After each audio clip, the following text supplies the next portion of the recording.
ama mkpachara ọgụ ndị ọzọ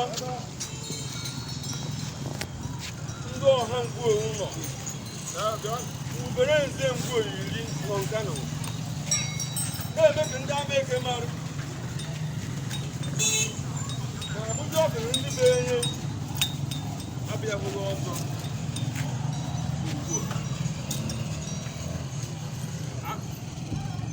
ndị niile bụ akụkọ ọnya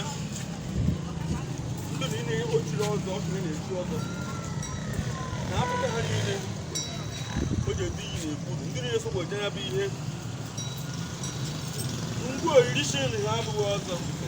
ndị be niile ndị ngwa nọchiri na o nwere ejimekwa n'ụwa na-echukwata ọzọ site na ha akpịrị arụ ha ka akpụ arụ ndị be ọzọ ngwo ka a ma agwa ha efu arụ